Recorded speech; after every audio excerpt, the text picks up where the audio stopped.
आइए, good morning to all of you students.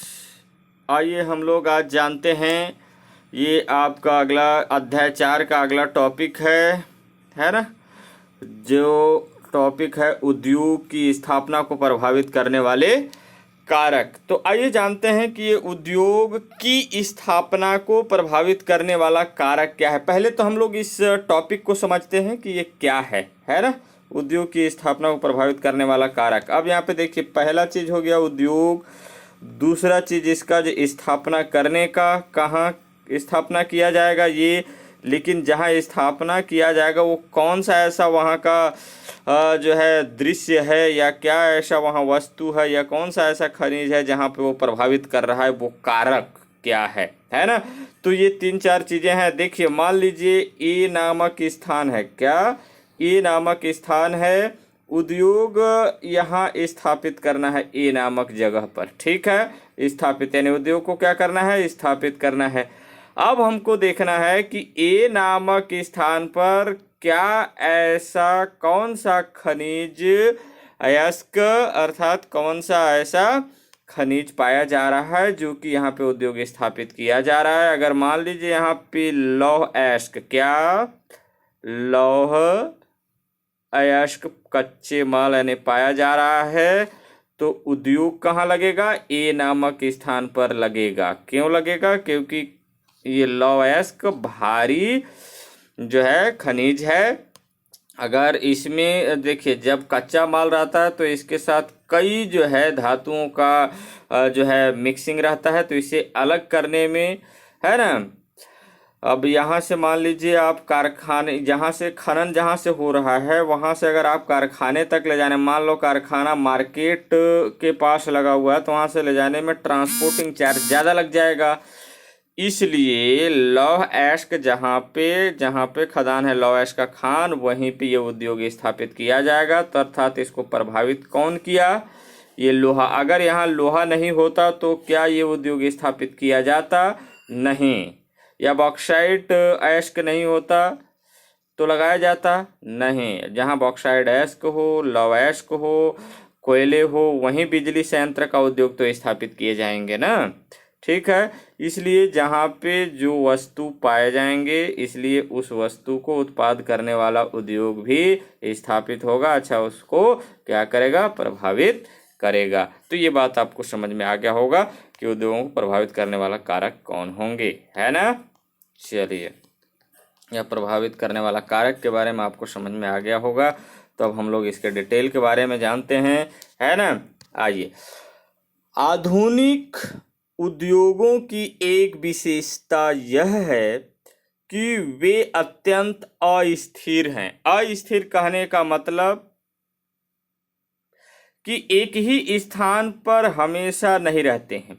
अगर मान लीजिए ए नामक स्थान पर अगर यहाँ पे कच्चे माल या लौह अयस्क जो है, अगर वो समाप्त हो जाएगा, तो ये अब जब यहाँ लौह अयस्क होगा ही नहीं, तो यहाँ ये कारखाना रहेंगे नहीं। अगर मान लीजिए हैं भी, और उनको अगर यहाँ पे मजदूर जो मिल रहे हैं वो बहुत महंगे मिल रहे हैं, उनको लाभ बहुत कम मिल रहा है, तो ऐसे स्थान का तलाश करेंगे जो बी नामक स्थान होगा, जहाँ पे उनको ज़्यादा फायदा होगा।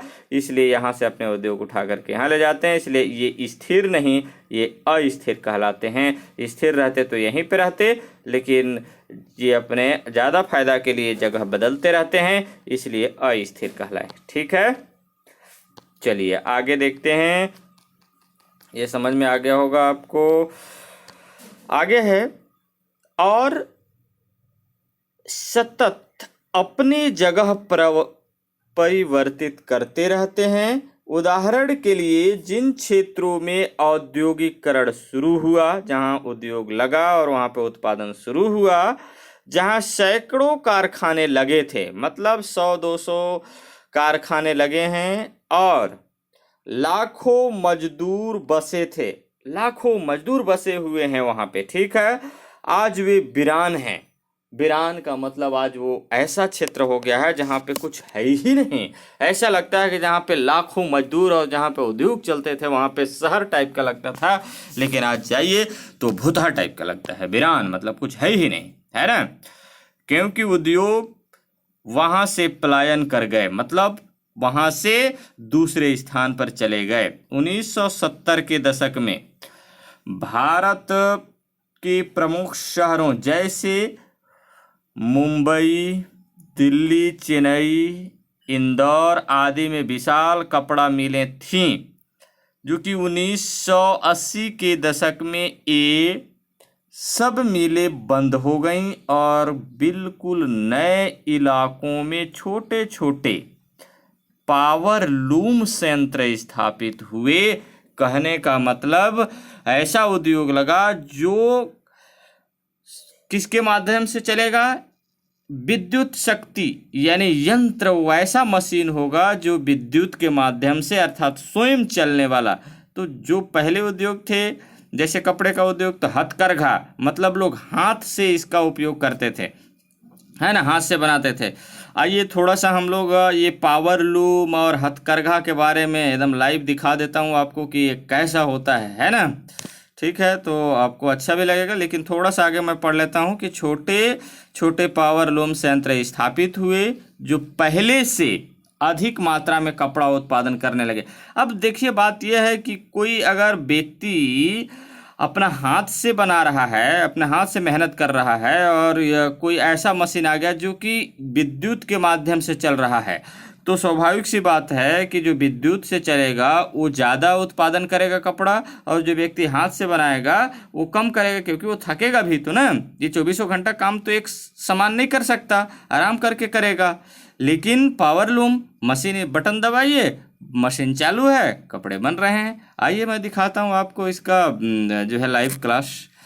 यहाँ पे यूट्यूब पे चलते हैं और आपको मैं दिखाता हूँ कि पावर लूम और हैंडलूम कैसे होते हैं, है ना। जब आप इसको देखेंगे तो आपको लगेगा कि वाह, ऐसा भी होता है पावर लूम। ये हथकरघा का वीडियो, पहले हथकरघा का दिखा देता हूँ, उसके बाद फिर पावर लूम को दिखाऊंगा, तो आपको अंतर स्पष्ट हो जाएगा कि अच्छा, हाथ से बनाने में देर लगता है कि नहीं। ये आपको मैं हथकरघा वाला दिखा रहा हूँ, 1 मिनट का होगा, एक वीडियो है। ये कहाँ गया? हाँ, ये साड़ी बना रही है ना। ये क्या है? पावर लूम है। हथकरघा वाला मैं दिखाता हूँ, जो आपको हाथ से बनाता हुआ जो दिख रहा है हथकरघा। ये थोड़ा 1 मिनट वाला कहाँ गया भाई? ये देखिए कैसे चलेगा अभी, है ना। देखना, ध्यान से देखना उसको। ये देखो, वो देखो कैसे हाथ से वो काम कर रहा है। ठीक है, तो इस तरह से ये हथकरघा अब इतने आराम से बनेगा, तो ये स्वाभाविक सी बात है कि वो बहुत देर से एक कपड़े तैयार होंगे। ठीक है, तो ये रहा आपका हथकरघा वाला। अब आपको दिखाता हूँ पावर लूम का। अब किसको दिखाता हूँ? Power loom. ये अब आपको पावर लूम का दिखाता हूँ। अब देखिए पावर लूम का, है ना। पावर लूम का देखना कि वो मशीन चलेगा। साड़ी पावर लूम दिखाऊं? ये पावर लूम, आपको साड़ी पावर लूम दिखा देता हूँ, है ना।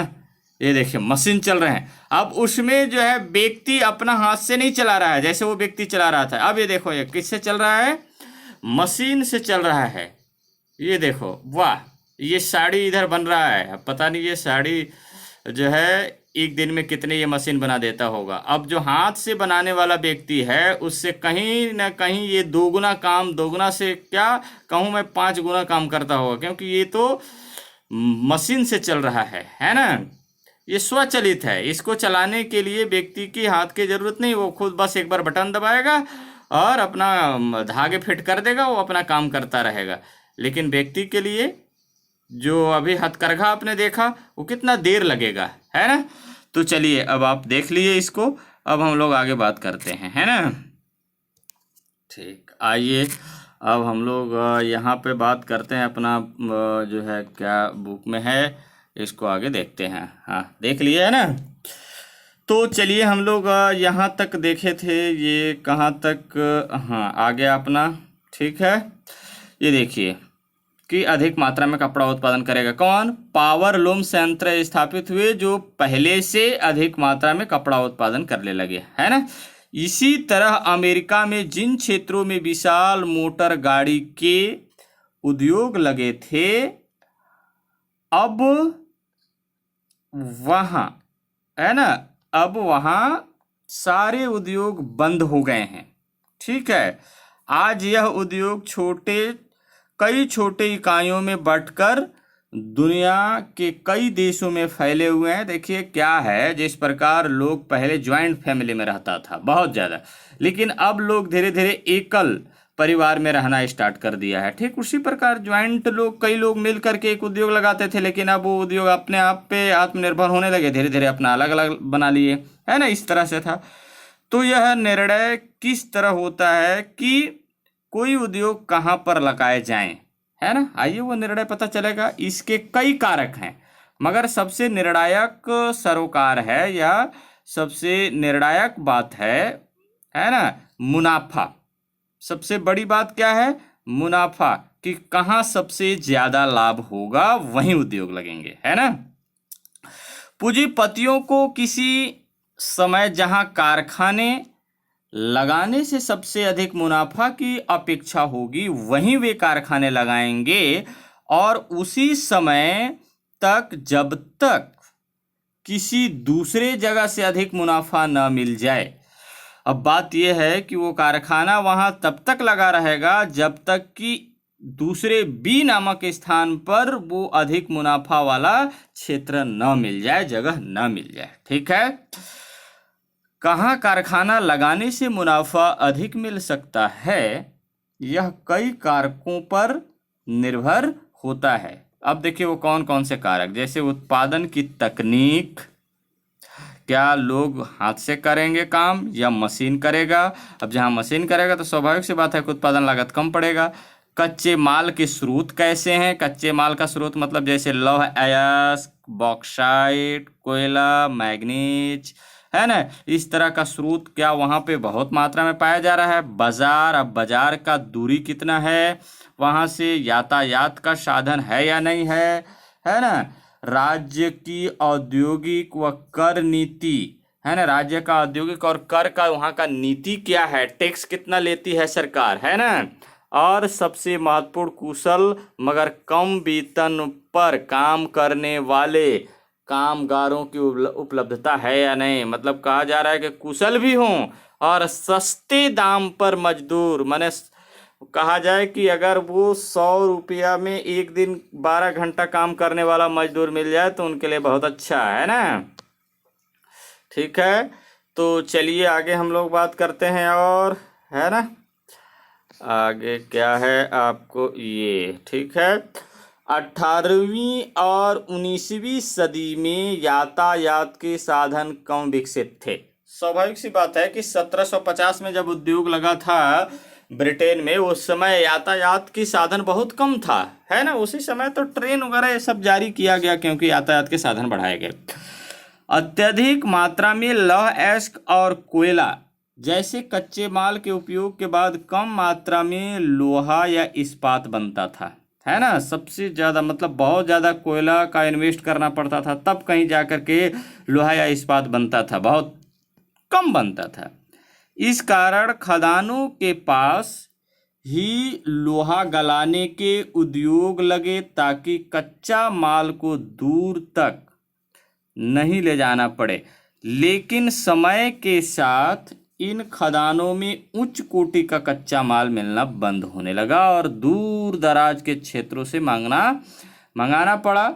ऐसे में पुराने इलाके से लोहा उद्योग हटने लगे और अन्य सुविधाजनक जगहों में लगाए जाने लगे। स्वाभाविक सी बात है कि जहाँ पे अगर लौह अयस्क नहीं मिल रहा है और दूर से मंगाना पड़ेगा तो यातायात की जो है खर्च ज़्यादा बढ़ जाएंगे। इसलिए ज़्यादा बेहतर होगा कि जहाँ पे कच्चे माल मिलेंगे वहीं पे ये उद्योग चले जाएंगे, वहीं पे उद्योग लगेंगे। ठीक है। जब यातायात और कच्चा माल पहुंचाने के सस्ते साधन बने तो ये उद्योग ऐसी जगह पर लगने लगे जहां कुशल मजदूर मिले और जहां कम मजदूरी पर काम करने के लिए तैयार थे।